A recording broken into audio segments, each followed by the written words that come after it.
Welcome everyone to Buying Local. I'm your host, Mike Nelson from Five Towers Media, joined today by Stephen Tome from Transworld Business Advisors, correct? Yep, Albany. Man, I crushed it. You did. I nailed the opening. It was perfect. So we're going to talk about your trip to the Arctic. We're going to talk a little bit about what you do professionally too, but you just did this trip to the Arctic. I can't wait to hear about this. I have so many questions, especially given the fact that before you left, you were talking about how there's like polar bear fencing and like all this other stuff. So I can't wait to get into that. You didn't get eaten, so spoiler alert, he made I'm it. back. He made it. But before we do though, just to introduce, if the business community or our listeners have not listened to one of the other episodes that you and Sean came on. Thank you. I almost called him Steve. Sorry, Sean. You guys have been on a couple times talking about what you do. So kind of give us the overview as far as Transworld and So Transworld is the largest business brokerage. There's over 1,000 brokers like me all over the United States and the world, actually. And it's a franchise. So the Peppies, Sean and Alicia, own the Albany and this region's franchise. So they bought it, I think, 3 years ago. Okay. And what we really do is help. He saw a need, Sean saw a need, and helping people exit businesses. And so people put their, blood, sweat, tears into these incredible small businesses, which are the lifeblood of our communities. Yep. And sometimes they don't really have a great exit plan. And so what we do is we help with finding an exit plan for them so that they can sell, move on to maybe another opportunity, or retire. And we're sort of part of the process from doing valuations all the way through consulting on exiting, having that runway. What does that look like? And then sometimes we find out that they want a franchise. So we've worked with some companies locally to help. We have a variety of, Transworld's so large, it's part of the United Franchise Group, that we have a sister organization that helps with franchising. So we could do that, or we can help people sell. So right now we have some really cool listings up here. So we'll talk about that later. But So really what we're trying to do is avoid people closing their businesses because they're exhausted, and that kind of happens. So we step in, give them a plan, and then help them, if they want us to, help them market and sell their business. Yeah. Well, I know we've talked about it, not to get too off in the weeds with it, but the silver tsunami that's happening right now, right? With all the baby boomers are aging out and looking to sell their businesses, and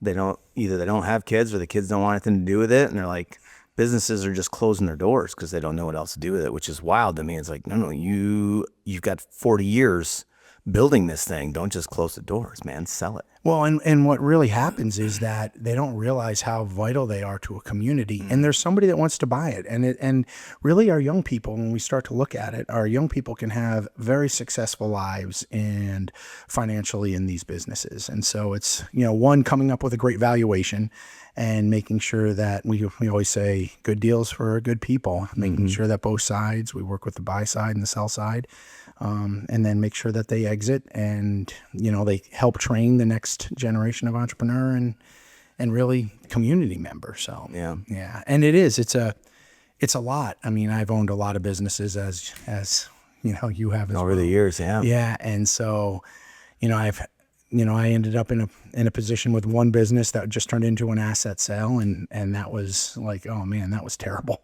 I wish I had had a broker to help. Yeah, you're just selling it off, right? Piece by piece. Piece by piece. Yeah. And that was terrible, and we try to help people avoid that. So it's like taking a dream and breaking it into pieces and selling each piece off, right? Right? Like it's awful. Like you're like, oh my gosh, and they all make sense. Like we just didn't know how to find a buyer. Yeah. So.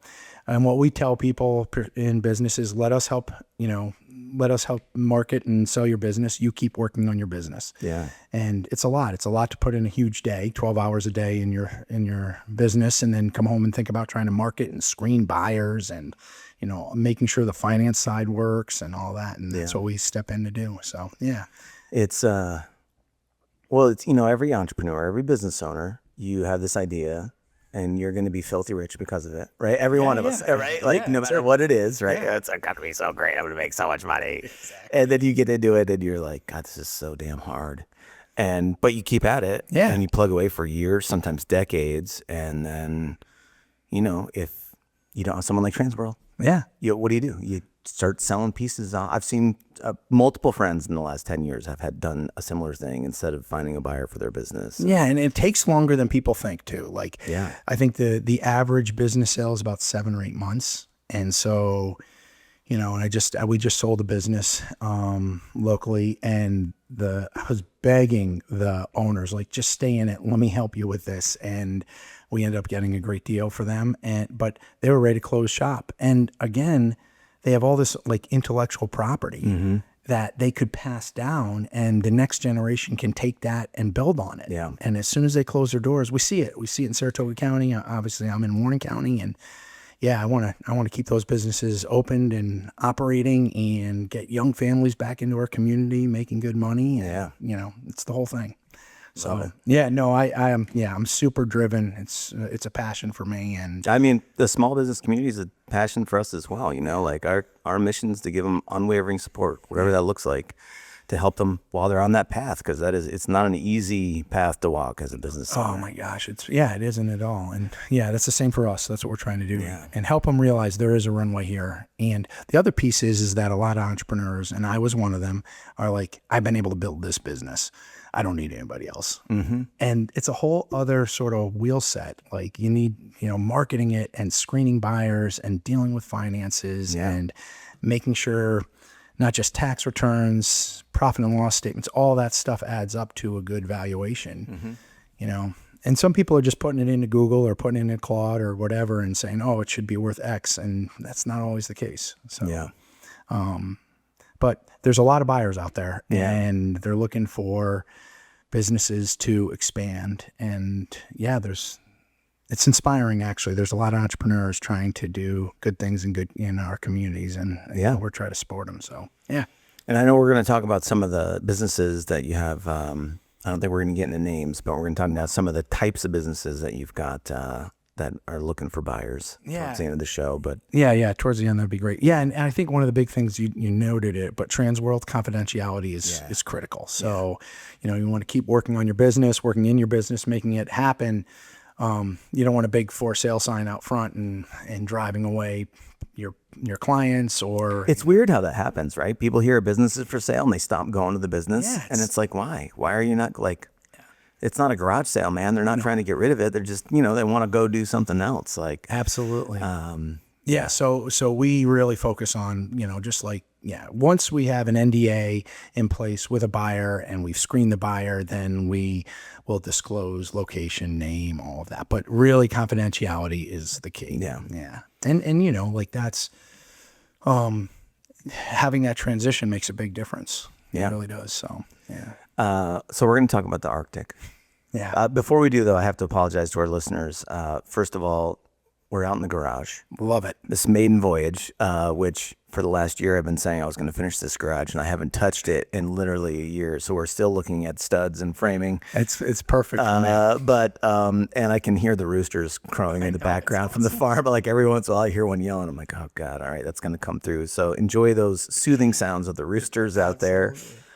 Let's talk about the Arctic, man. So it's been a dream. I don't even know where to start with this. I guess tell the audience, like, you went to the Arctic. What were you doing? Well, so we were subarctic. We went to Baffin Island, and it's been a dream of mine. So, like we talked before we started the show, I had spent a lot of time in guiding and working in the adventure industry. And Baffin is one of those places. I keep hitting those wires. Sorry.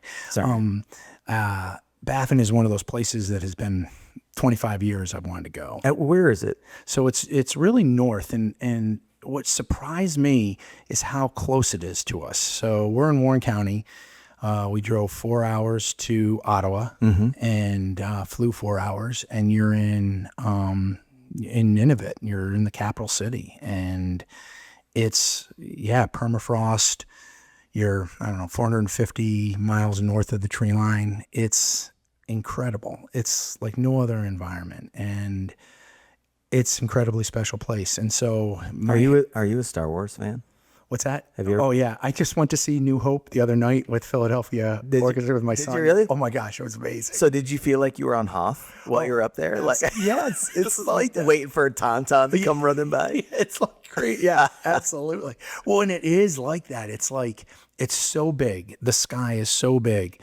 Baffin is a place that should be on, I think, everyone's go-to. Okay. And so my history is rivers, mountains, that sort of thing. Yeah. We should I probably. think the last time I was on, I just come back from an expedition on Mount Rainier with my Yeah, kids. with your boys. Yeah. So this year's expedition was and I just find being off the grid, not connected for a week or two really does help reset That's me. amazing. Yeah. So then we've done a bunch of river trips all over the North America, the Grand, the Colorado, the Salmon, like just big rivers. But I started doing the heritage rivers of Canada probably 10 years ago.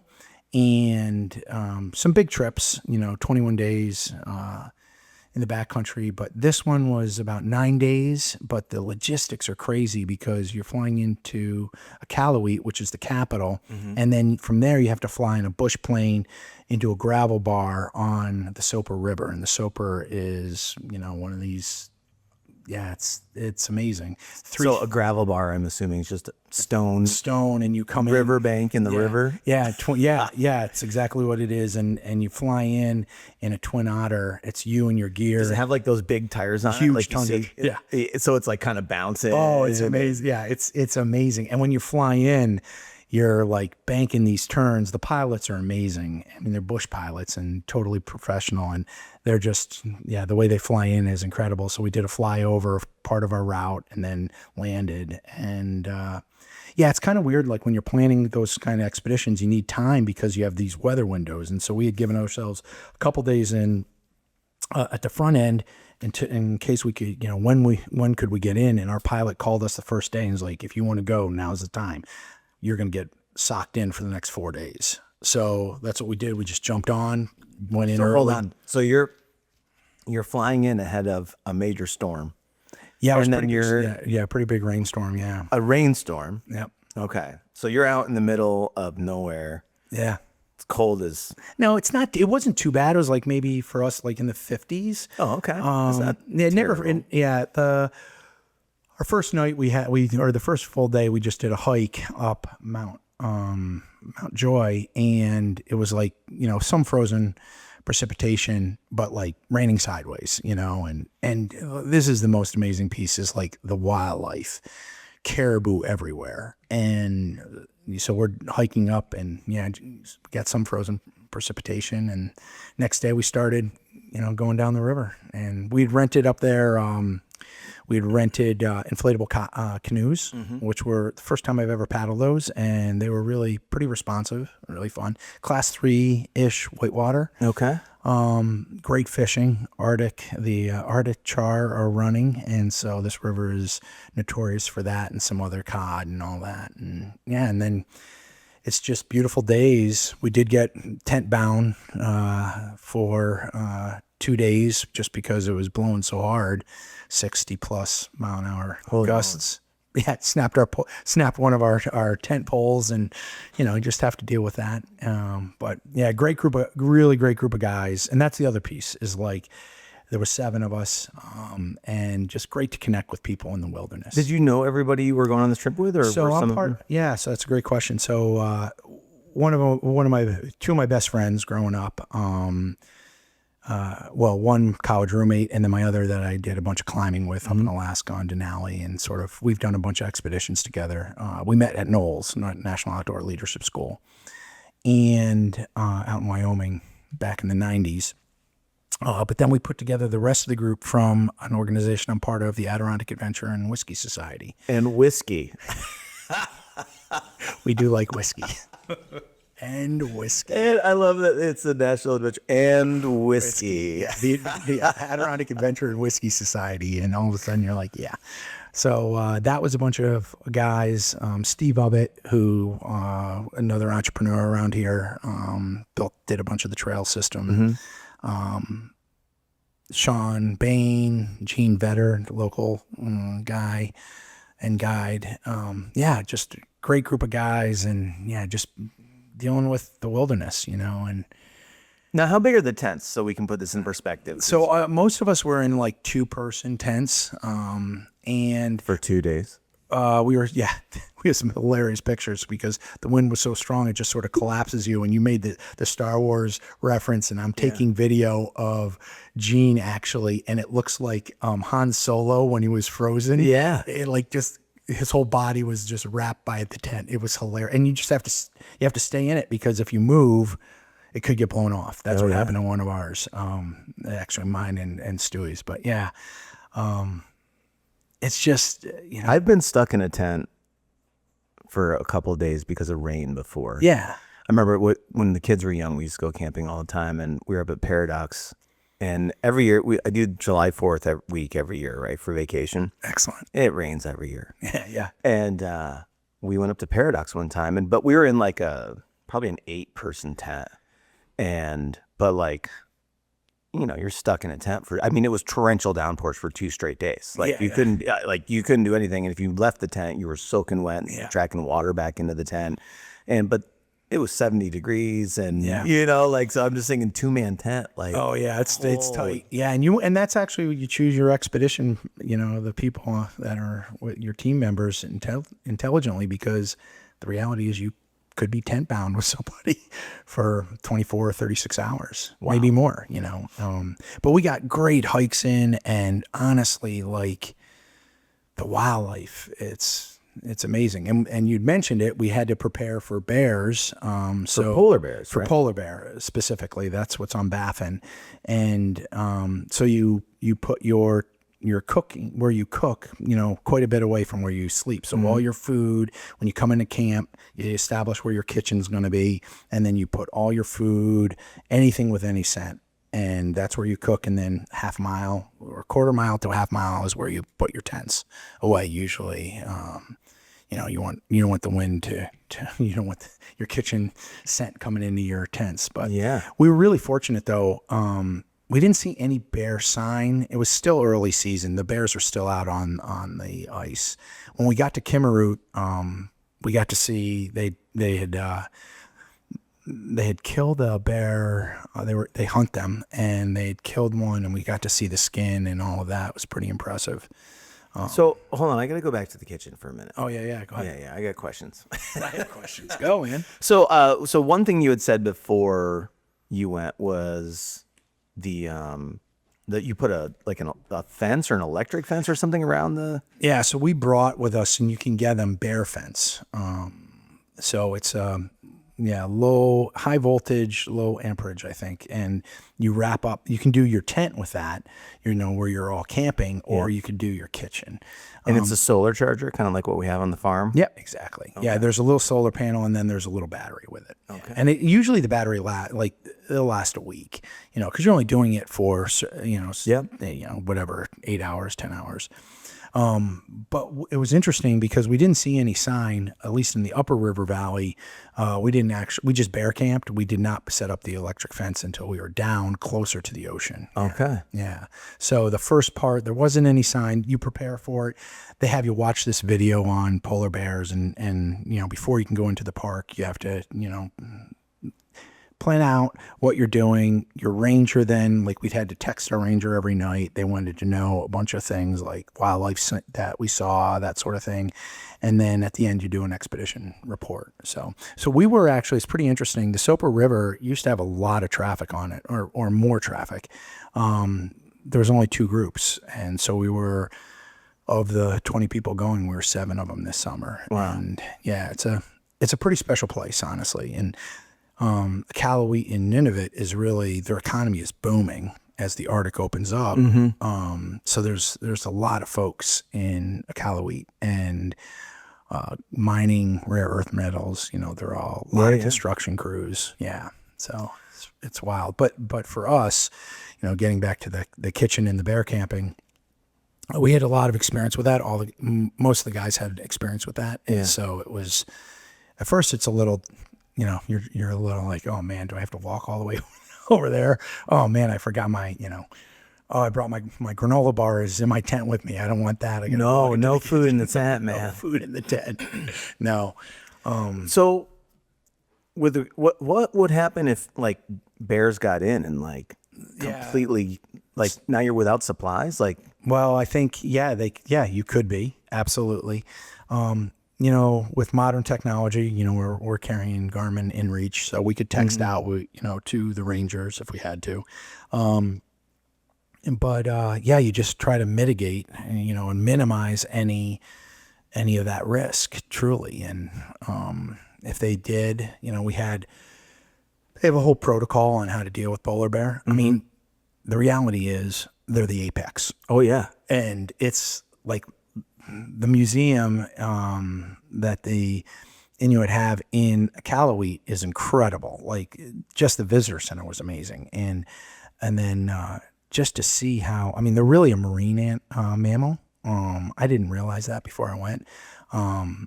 And they don't really get upland until the ice freezes over, or they come up for calving season for the caribou. They'll come in and hunt those. But they are massive. yeah, man. They're massive. Scary. Yeah. Yeah, they would love to eat you. They have no problem eating you. Yeah. Yeah. There's no doubt. Yeah. So So you mitigate, like you're just constantly thinking about that. Like even using the bathroom, not to be gross, but like you walk out, you're like calling out, hey bear, like just trying to first not startle them, keep distance. And then the protocol really is being together as much as you can.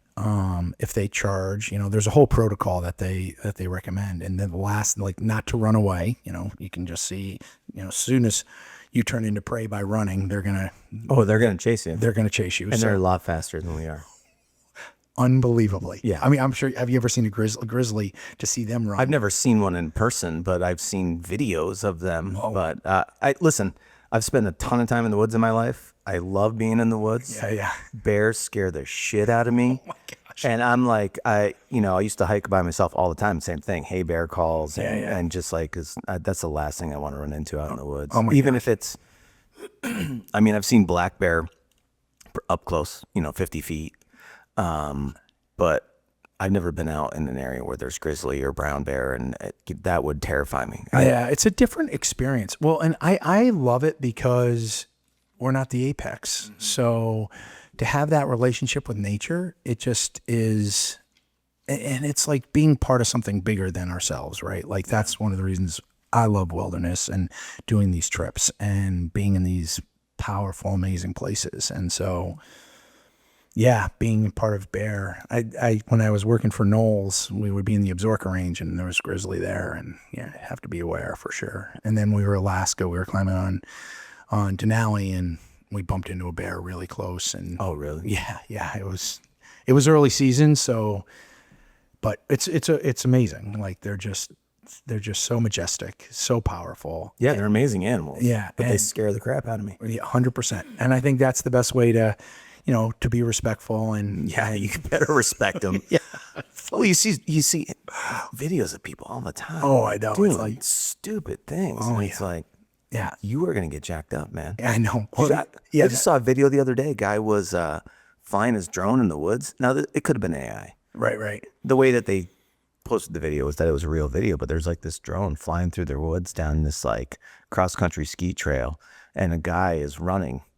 And so the drone like goes past the guy like as he runs. No way. And then it gets about 20 more feet, and there's a big ass brown bear that's chasing the guy. And like the whole, I don't know if it was like, who knows what's real on the internet anymore, but Yeah, that's the truth. Well, I'll tell you what is real is going to bear country, going to Baffin Island. That is, yeah. And, it was with mixed emotions. We wanted to see a bear, like just to see. That would have been amazing, and yet we are also pretty grateful that we didn't. they didn't. Yeah, the last night, the last 2 nights we camped right above Soper Falls, and the park has a place where they have tent platforms that you can camp. You're getting closer to Kimmerut, so kind of closer to civilization, yeah, if you will. And so that is all fenced off with solar, and it's intimidating when you walk in there. because it's like 4 foot high electric, like serious electric fence. And you're like, okay, bears are here. There's something, it's there for a reason. It's like be like walking in Jurassic Park, right? Like, okay, what are those fences? What's on the other side? Is it keeping me in or keeping something out? Exactly. Yeah. It was wild.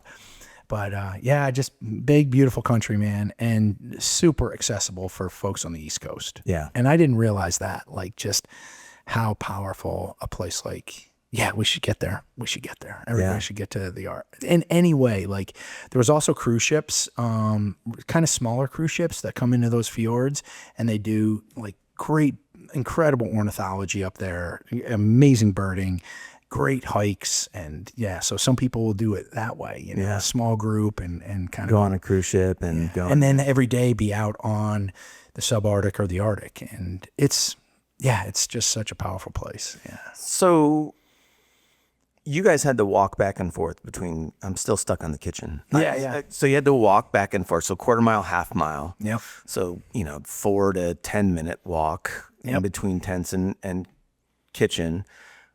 The 2 days that you were hemmed up in your tents, you still had to walk through that weather to go to the kitchen? Yeah, it's pretty, yeah, exactly. Like, and hope that it's still there? Yeah. Well, yeah, it didn't get blown away or that there wasn't animals there. Yeah. We, on those, our tent days, we had our camp or our kitchen set up. We were in one place for their tents, and then our kitchen was in another. And so, yeah, you hoof it, and, we were without a tent. We were unhoused for a while, and so we would, boil water for folks and deliver sort of that. Were you guys just hanging out in the kitchen tent? We When didn't you actually lost have a your tent. No. Actually, what happened was, Stewie might dispute this. Controversy in the Arctic. That's what we're going to call this episode. Controversy in the Arctic. It was just booming with wind. And so I got out to secure the tent, and then I was like, I'm going to use the bathroom. I'm out of the tent. Mm-hmm. And Stewie felt bad. So he got out, and then he was like, I got to go to the bathroom too. So he started going to the bathroom. He's like, man, this wind can really blow your urine everywhere. And as he's watching it go, like he looks over and he sees our tent just get lifted up, and then you heard it like snap the ridgepole, and the wind got underneath with all of our gear in it. So there had to be like, I don't know, 150 pounds of gear inside, and it just picked it up and just rolled it right off. I mean, we were running, and we were both laughing hysterically because we're like, I can't even believe this. Like, we're supposed to be the professionals here. Mm-hmm. What just happened? But yeah, and then we sort of did you bring repair kits, and we repaired our tent, and then we just hung out, and you're getting wet, So we actually dropped our tent. We didn't reassemble it until the wind stopped, and hung out in the kitchen, then went for an incredible hike. Yeah. So you just sort of make do, Yeah. and enjoy the beauty of the place. And so I have this in my mind. I had this picture when you first told me about the trip where you guys are just in a big snowfield. It's flat as hell. I'm thinking I'm probably thinking the wrong kind of environment, but, and I'm like, so what the hell do you do? But so you guys are hiking, fishing, you're fishing. The wildflowers are incredible. And you're just, you're going for these beautiful walks. We fished, we were a little light on the gear. We brought a couple of spin cast and a couple of fly rods, and, the locals were using actually more like treble hooks and kind of, whereas for us, we caught an Arctic jar, which is delicious, first day. So we're like, oh my God, this is going to be an amazing fishing trip. And then that was it until the last day. Oh, really? Yeah, it was pretty, not a lot of action. Not a lot of action. But we did, it was just beautiful, super fun to be on that water. And it's big sky. And the other thing is, it's light. So you get a little dusk from 2 a.m. to 4, but you're so far north that it's light the whole time, and just stunning. And it's the big sky too, being from Warren County, Saratoga County, we're used to this canopy. And that is really kind of a cool experience to just be under the big sky. Is it because it's so, it's not no flat. tree. Well, it's not flat, and it's because there's no trees up there. Just, you're not seeing what we see with the mountains and the trees. Yeah, there's mountains, but they're sort of, stunningly beautiful. And, all this different rock. Baffin has a lot of very rare earth metals. That's one of the things that I think is blown up. They also have, I believe they have gold or maybe fool's gold. Like they have a lot of different, and it's surface, I mean, it's like the glaciers carved it out. So, and I'm not a geologist, but I just know it's stunningly beautiful. Beautiful. Yeah. Like this river the valley's amazing. And, it's like caribou, 3,000 in this herd just on Soper River Valley. And so you just constantly see the caribou. It's pretty interesting. The first time we saw caribou running, and we're like, wow, what's going on? And they're running up and down the riverbank. And we later found out that was because they're getting munched by mosquitoes. Oh, really? Oh, yeah. The bugs are real. Like, for sure. We had 2 bad bug days. But yeah, they're pretty ferocious. Yeah. Are they the size of bats? Small birds. Small bird. Yes. Yeah. Well, it's fine. I was just up at camp for 5 days, and the mosquitoes were pretty bad, but I bet nothing compared to what you're. Yeah, it was. Yeah, it's pretty impressive actually, and that's a whole head game. But the bugs. Yeah, but as long as there's a breeze, like that was the thing. Like you're just sort of, you're out there and you're like, okay, this is what we got to deal with. 2 guys brought like bug shirts. Yeah. But most of us just wore, like I had a bug net, head net, and then gloves and like a wind layer. Yeah. And that was plenty. So I'd say those head nets are amazing. Oh my gosh. Brilliant. Yeah. We go up to camp every year to open up in the middle of May, and the black flies in the Adirondacks are awful. 100%. And like, I'm always like, I don't need a bug net. We're getting ready to go out. So we go up for like 4 or 5 days. And one of the days, though, is about a 4-mile paddle back and a little bit of portage and to go to this one little trout pond. Oh, cool. Every cast, you're pulling in another brookie. Oh, that's awesome. And we get out there. Oh, my God. I have a video somewhere at my head net, and it is just a swarm of black flies. Like, if you weren't wearing the head net, they're flying in your ears, up your nose, biting the crap out of you. It was absolutely unbearable. Well, that's the thing. Like, we did have, like, the two bug days, and you're like, now I know why the caribou go crazy and run. Yeah. Yeah. Yeah, it's the only way to get away from them. Yeah, you just got to move. You got to move. You got to have like whatever the speed of the wind or whatever, 8 mile per hour, or whatever it is. Yeah, exactly. Yeah. So that sounds like an amazing trip, man. Oh, honestly, like, yeah. I mean, we love wilderness. So, and I've never been in wilderness like you've been in. To be fair, I go up into the Adirondacks. I'm at a Adirondacks are for real, man. I mean, it can be. You get out there. I mean, we get pretty deep in there sometimes, but I mean, the Adirondacks, people don't realize, the reason I live there is because it is a stunning wilderness, 6 million acres. Like, it's like no other place in the whole world.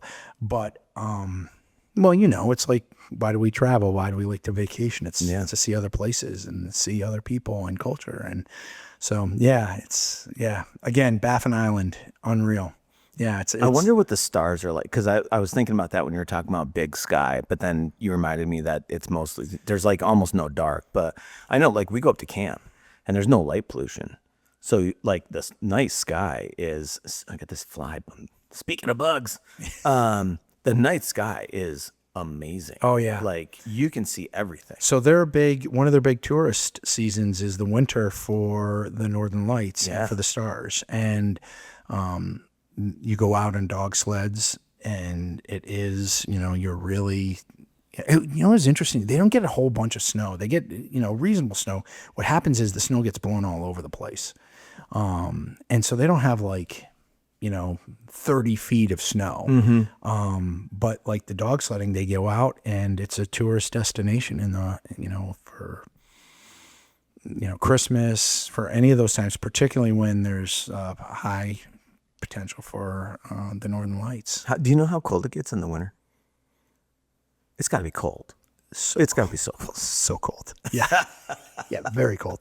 But it's interesting. I mean, obviously the First Nations people, they've been there for thousands of years. Yeah. They know how to do it, and Yeah, it's like simple things. Again, it's like all those simple things. Like people often ask me like, oh, you got to be a really good paddler to go do these. And I'm like, no, the more important thing is that you're a really good camper. You can live outdoors and be comfortable being uncomfortable, being a little wet or,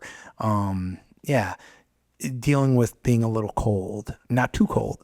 And the Inuit and the guides up there, they know how to manage that actually. I remember you were telling me when you went to Rainier with your boys. Yeah. You guys, there was a couple moments where you were a little worried about how cold you guys were. Yeah, absolutely. I can't imagine that. Yeah, well, yeah, and you're trying to go light and fast in a mountaineering environment. Now, this was a river trip, so it's a bit of a float and bloat. You're enjoying good food and all that, but it's regulating your body. We're so disconnected now from that, right? Like we live climate control everything. I'm going to leave your climate controlled building, get into my climate controlled car, go to another, and it's nice to have to think about that stuff and be aware and be about your body. We can, between the screens and climate control, we forget we're actually animals, right? And that it can be pretty rough out there in the wild. It can be really rough. Yeah. But especially with polar bears. Oh my gosh, absolutely. Yeah. It's wild. We had a chance. We just had to fly out to go out on the ice with, so one of the things we did at the end, Chris did an incredible job. He set up a home visit and with a local family. And,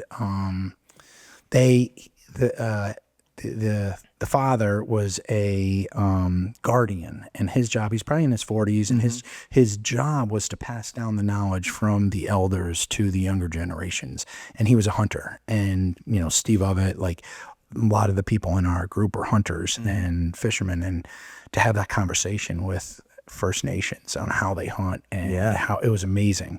And we had a chance, but we had to fly out to go out in their boats to do some hunting for whaling and all of that. Wow. But we didn't end up getting out there just because we had to fly out. But we were served back. Yeah, we had a night with an elder, and she was amazing, and we played their local games, which were really like based on seal, like the bones, so like all of these like ancient games of chance and like board games almost, but like from the bones of the animals that sustain them. So that was like, they don't waste anything. That's cool. It was amazing. And then we had like, raw, they served us, the appetizers was raw caribou, narwhal, beluga, seal. Like it was wild. Like, that is wild. I got to show you the picture of like, at first it was amazing to experience it. And, but I was also like, the textures were not what I was used to. Yeah. Yeah. But might give you some bubble guts after eating some of that stuff. Absolutely. Yeah. One question I just had for you. You guys are obviously carrying everything in with you. You carried water in as well? No, actually we didn't. We carried filters. Okay. So yeah, we just used, and actually everybody did it kind of different. So one guy was treating with chemicals and, one guy was not treating at all. Just drinking it. Another guy, like I used a filter system, so like a Katahdin filter system. Yeah. You know what's interesting about the water thing? When I did my wilderness first aid and safety certification, one of the things that like big misnomer was about drinking water in the wild and beaver fever and that whole scare of things, and it's actually like complete bullshit. So like it is until you get it. I got it on the Spanish River. Oh yeah. Well, because what they were saying was, at least in the Adirondacks, you can drink that water for a period of time, and it's not. But it's if you were to continue to drink it, you would get sick. So like a couple weeks, a month, no bueno. A few days, probably not. You're gonna be pretty much okay. Yeah. Yeah. Well, I was a little cavalier with my water treatment. That's what you won't make that mistake again, will you? Oh no, it's incredible when you get Giardia. Yeah. And I've been, in the wilderness for 40 years, leading trips and the like. And it was probably 5 years ago I got it.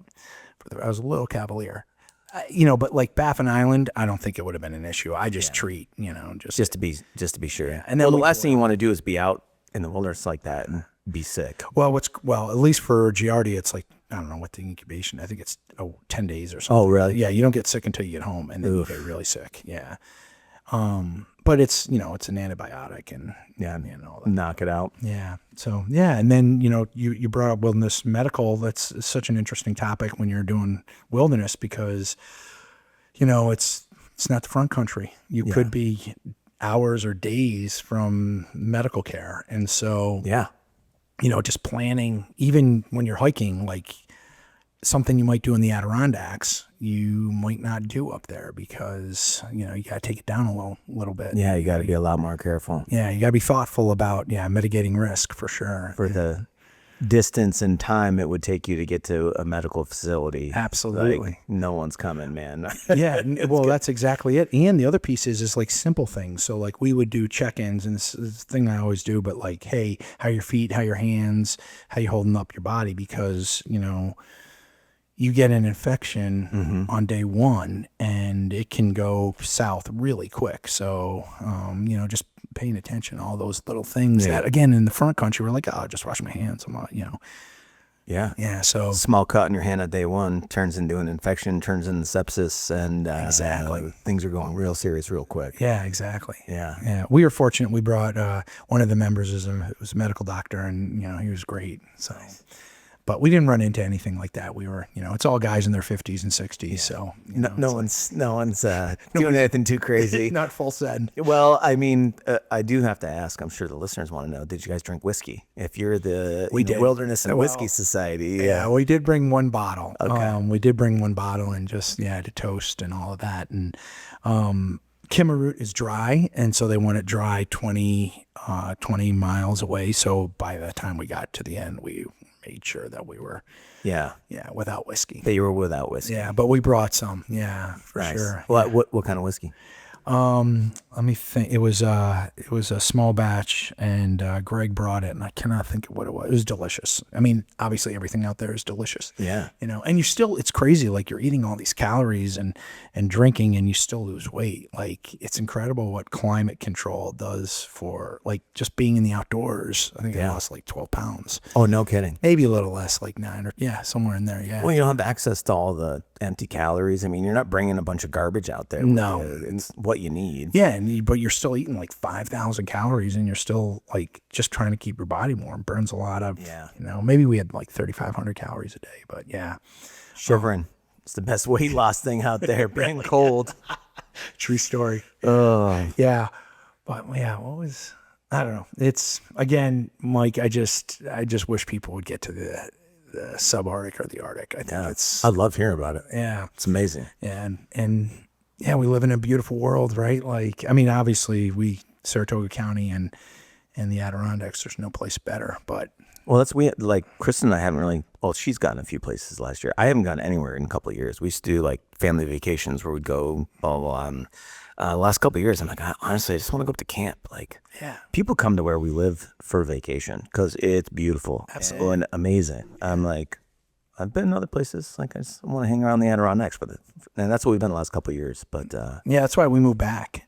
So I lived out in Jackson, Wyoming, lived in Asheville, North Carolina, lived in West Virginia, Garrett County, Maryland, and we moved back just because sort of a calling. Yeah. It's beautiful here. It's incredible. Yeah. And it's reasonable, like now Bozeman, you look at some of these places out west, and it's, can be cost prohibitive. Yeah. It's expensive to live out there. Yeah. Sure. So it's still, and the beauty that we have, I mean, Lake George. Yeah.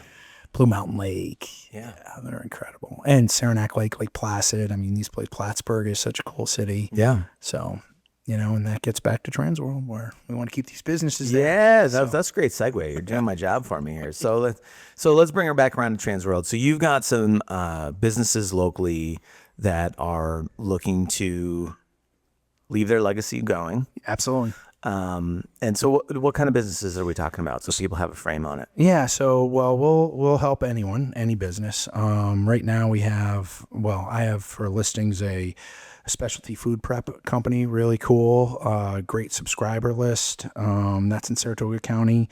Who would be like the kind of person that would want to buy that business? I think there's huge growth opportunity in this particular business. They're doing about $250,000 for top line revenue for gross and sales. So like you're a chef. Yeah, and I think it may be partnership. It could be, there's a variety of potential clients. I think one is like a husband, wife, or partners.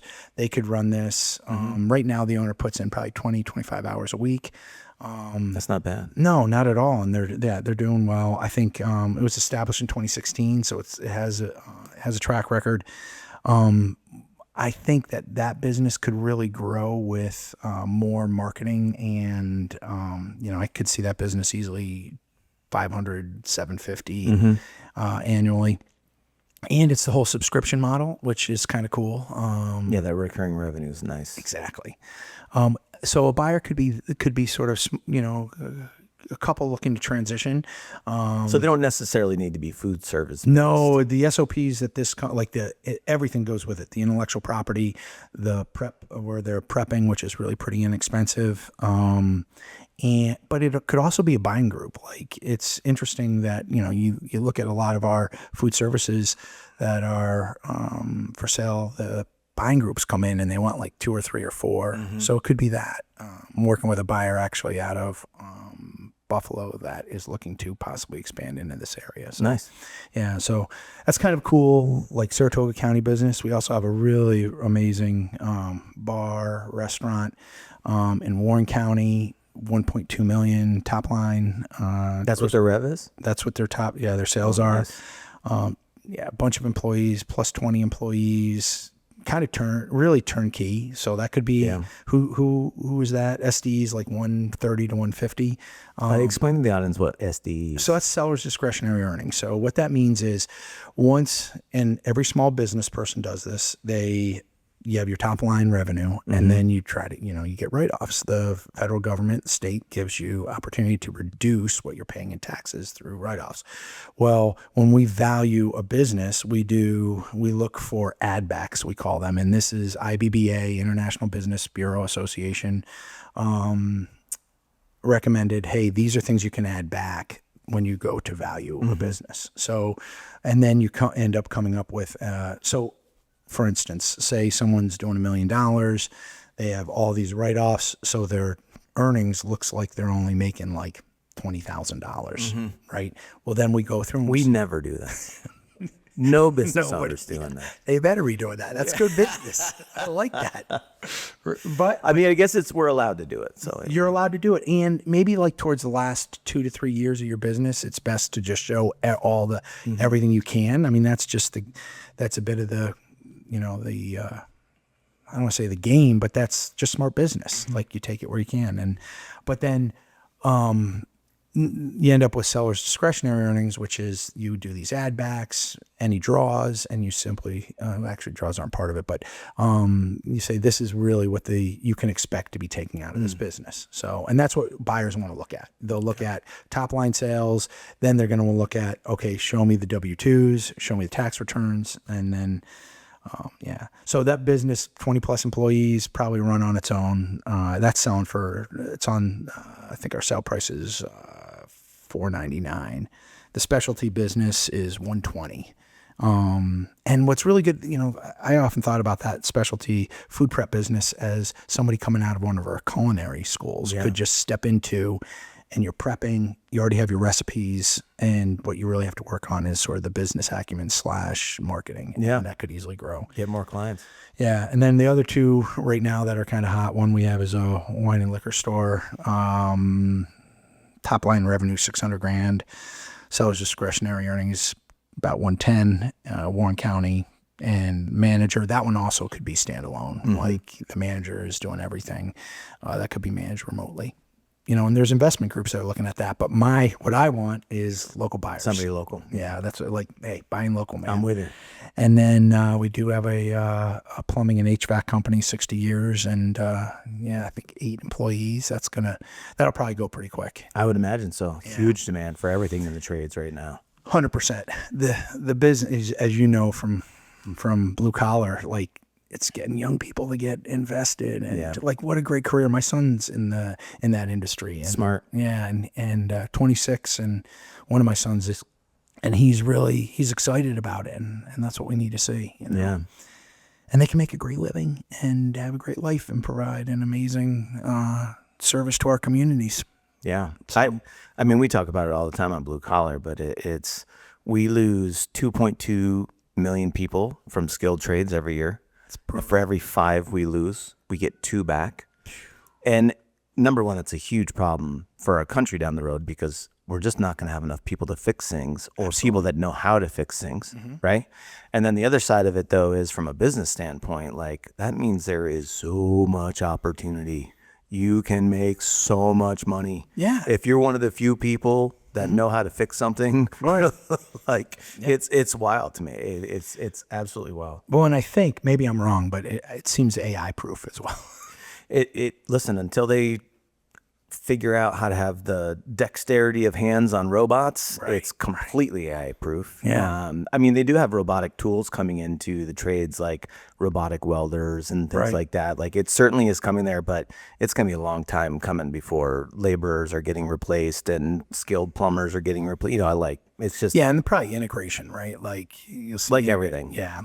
Like the nail gun, right? Like there's going to be tools that because of these things that make everything faster and better and easier or whatever. But it's, when you look at like what's being decimated right now by AI, and there's a lot of fields that are getting decimated by AI. When you look at that compared to the trades, like trades aren't even being touched. Well, and we need them. Like this is like even, it's not even like I think about it as, I mean, I'm a business broker because I know the foundation of every community is business, and you got to have small businesses and you have to have jobs, but also like it gives people purpose. Like my son is very, very happy doing what he's doing.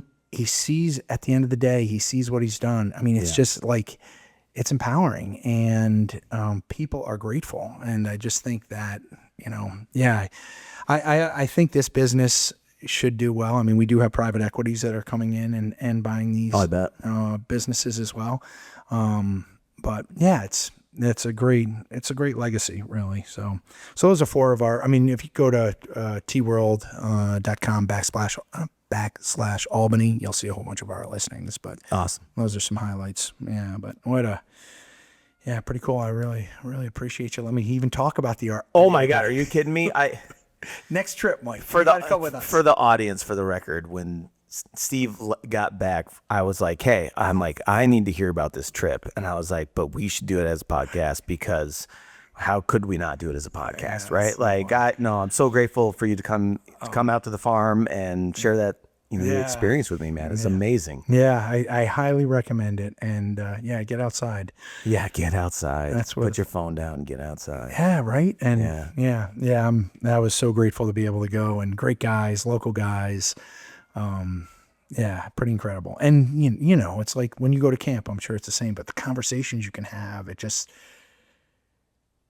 spent 5 days up there with my uncles. They're in their mid-70s. Oh, right on. And the camp's been in our family for about just shy of 50 years. Oh, right on. And so I've grown my whole life up there, and the experiences. Oh, there's that rooster sitting right on the other side of the wall. He's right by the door. But being able to go up with them and spend time, and no television, no cell phones, no laptops, just fishing. It's like a different It's pace. amazing. Yeah, it's definitely a different human pace. pace. Yeah, it's amazing. Yeah, and what Well, what do you think of what kind of conversations do you have with them? Like, it's all sorts of stuff. We try to stay away from politics, which doesn't always happen, especially once the beers start flowing. But family stories. Like that's one of my favorite things with going up with those guys. I get to hear about my family history and stories from before I was alive, family members. My great grandfather was one of the premier guides of the Adirondacks, Henry Davis. His guideboat is in the Blue Mountain Lake Museum. Like he's got a moose head. I think it's in that museum as well. Right. But you can look him up, Henry Davis. And then his son, Nelson Davis. And they were, guides around the Long Pond, up in the, Whole Pond, Long Pond, Turtle Pond, Nellie, Bessie, all that waterways for people that go to Adirondacks and all that area. And but Hank Davis was one of the most famous guides up there. That's And awesome. yeah, there's some cool stories. Well, and like I even think about that with the Adirondacks is like everybody is, figuring out how to live there, right? In terms of employment. So doing jack of all trades, right? So you have these, and like the history of the guiding, and I mean the history of the Adirondacks is fascinating. Yeah. But you're absolutely right. That's so cool. Like, Yeah, we've got old pictures of him and other guides that where they're like, they're there with all these deer hanging from out hunting and guiding and clients. yeah. It's well, that's the funny thing about family history. Sometimes there's stories where you're like, I don't know about that one, like Your uncles are embellishing it. well, or they just, the story got handed down. And I always go and like try to track stuff down and verify it. And, a couple stories where I was like, yeah, well, that guy was alive 30 years after Right on. Grandpa Henry was out there doing that. So that story doesn't line up. But other stuff, it does line up, and it's pretty cool. And it's, it was, not to go off on this tangent, but it was an interesting story about him was he worked in the Denimore mines. Oh, no way. And in the 1800s, and there was a mine explosion, and he lost his eyesight, and the doctors told him he was going to be blind. Oh my gosh. And his daughter reported him saying, "Look, if I ever see again, I'm only going to look on things that are beautiful." So he got his eyesight back and moved his family to Saranac Lake from Denimora in a horse. I mean, Right. Like cars weren't all that prevalent back then. So they had horse-drawn buggy in the middle of the winter pulling through the snow in the Adirondacks. Oh my gosh. From Denimore to Saranac Lake with his brother behind him and another slave. Just moved everything. And became a guide in the Adirondacks and became very successful at it. And then actually died. His appendix ruptured while he was at camp. And I think they got him back to the train tracks, and he died on the train tracks. Oh my Burst gosh. appendix. But yeah, it's wild, man, living back then. You talk about getting hurt that far out. I mean, back then, they were, with where they were located, they were probably 4 or 5 hours from the nearest My gosh. hospital of that era, which Right. so yeah, it's wow. Yeah, it's cool. Well, and just having that connection with family, like I think that's, I love it. Yeah. Yeah, Yeah, it's amazing. Yeah, I feel like sometimes we miss that. So taking time with our elders. Yeah. What was really neat for us in Kimmeroot is them, like we had an elder come in and talk with her, and she was amazing and had dinner with us. And yeah, there's so much there, like wisdom and fun to hear the stories and all that. So I think it's hearing about things that you didn't experience that you, in today's day and age, you never would or could. Right. Just a totally different way of living in life. It's that's awesome. So, oh man, that's great. So that's awesome. Hank Davis. yeah. Henry Davis is his actual name. Hank is what they call him. That's awesome. But you can look him up on like local wiki. They've got a bunch of stuff. Oh, up cool. there. Yeah, it's really cool. So Blue Mountain, man. Amazing. The Adirondack experience. What a great, there's a little plug, but that place people got to get up there for sure. Gosh, There's so much to see. Well, and that's the other thing is like, I often say this, we live in obviously North Creek, and, just even getting up there, like for folks to get from the city or wherever, enjoy the Catskills. I mean, the Catskills are amazing. Enjoy the Adirondacks, and then for us, it's kind of like a springboard to other places. Yeah. If you can handle the bugs in Adirondacks, you'll be fine. Especially May or June. Holy moly. We've been chased off the water a few times. So Steve, one more time, if people are interested in things that you've got going on from a business advisor standpoint, how do they find you guys again? Yeah, so tworld.com/Albany. My number, 518-504-7811, or stome@tworld.com. Yeah. Love to hear from folks if I can help anyone transition or come up with an exit strategy or list their business. We're always about that. Brilliant. Yeah. Get the right people in. Thanks for coming on, man. Yeah, brother. It was great. It was so great. Thanks for listening. Of course. Hopefully I didn't bore you too much. Not at all, brother. I could go, if I was Joe Rogan, I'd keep you here for another 2 hours, but thanks everybody for listening. Of course, you can find us on buyinglocal.us. Podcasts are on Spotify, Apple, Rumble, and YouTube. Thanks for listening, and you'll hear from us next week.